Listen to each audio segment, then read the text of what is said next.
The scream that echoed through the docking hall was not loud, but it carried the sound of a man realizing his life had already ended. And Yalen Voss felt it sink into his bones as he stood beneath flickering lights with his daughters clinging to his worn coat, staring at the glowing panel that still displayed the cruel offer like a joke spoken by the universe itself. Yalen had once worn a uniform with pride, had once believed in orders and banners, and the promise that sacrifice meant something, until the final battle of the Choir War shattered that belief along with his body, leaving him alive when better soldiers died and carving into his spine a living curse that made machines fail. Lights dim and people stepped back as if he carried death under his skin. The doctors called it contamination, the officers called it a liability, and society called it a reason to look away, and when the war ended he was quietly erased, pushed out of the fleet with no honor and no future, carrying only 2 small daughters who depended on him for everything. On station after station, he took the jobs no one else would, crawling through dead corridors, repairing failing systems that sparked when he touched them, enduring whispers and insults because survival mattered more than pride, because every night his daughters needed food, warmth, and the reassurance that their father would still be there in the morning. Karala Station was one of the worst places.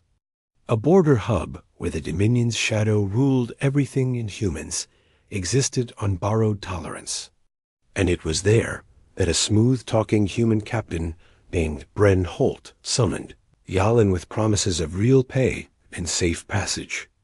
Bren spoke of opportunity while his eyes measured weakness, and he explained that Dominion inspectors required a mixed crew display, a cultural gesture, an alien woman bound by contract to prove compliance. And he told Yalen to pick one as casually as choosing spare parts. Shame burned through Yalen as he scrolled through images of alien women from conquered species, all beautiful in distant ways, all bound and reduced to assets, and he wanted to refuse. But refusal meant losing the job, the berth, the chance to leave a station that slowly crushed human lives. As he hesitated, his youngest daughter tugged his sleeve and whispered, "Daddy." That one, her small finger pointing with quiet certainty. And when the image expanded, the air seemed to drain from the room. The alien woman in the image stood half in shadow, tall and still, her silver eyes deep and tired, her throat bound by a black collar etched with choir runes that made Jalen's scar burn. And the name beneath read Seraphel of the Choir, Lamenter Class, Risk Extreme. Jalen's breath caught as memories flooded back of a battlefield filled with grown soldiers sobbing and dropping weapons as a lamenter's presence turned courage into grief, of crawling through wreckage while psychic sorrow crushed his thoughts, of the blade that struck him and left the curse that ruined his life. The station grew silent as others noticed, even Bren's confident smile faltering, because everyone knew lamenters were living weapons, and no sane person chose them. Yalen tried to pull his daughter's hand away, but his other daughter looked up at him with wide eyes and whispered, "She's hurting."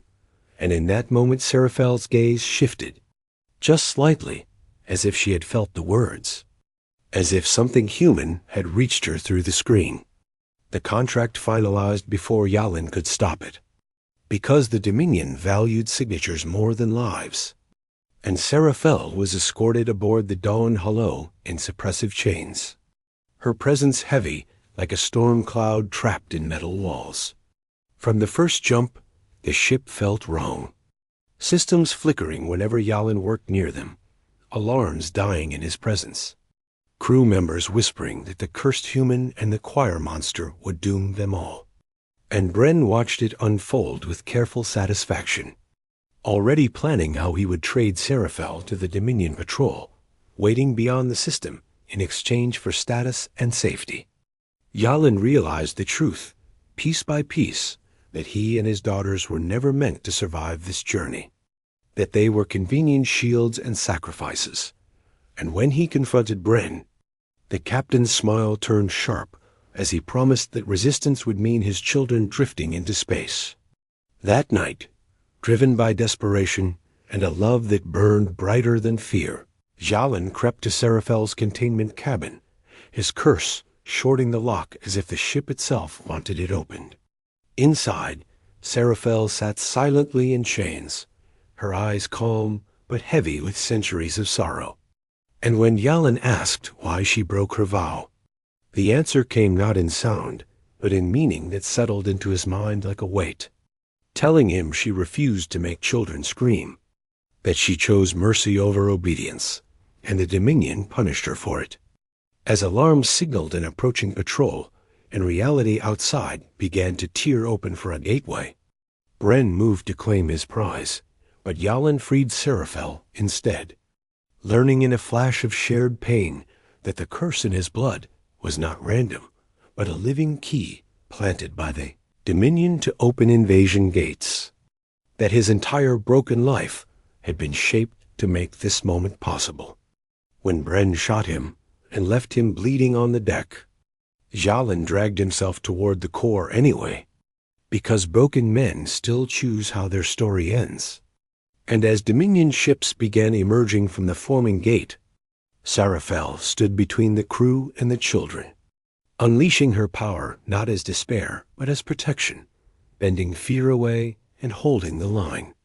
With his last strength, Xiaolin pressed his blood-soaked hand to the runes and turned the curse inward, collapsing the gate and sealing it with his life, tearing the Dominion fleet apart in silent light while the dawn hollow was thrown clear. Xiaolin died there with a faint smile as his daughters cried over him, knowing they were safe, knowing his weakness had become a wall the galaxy could not cross.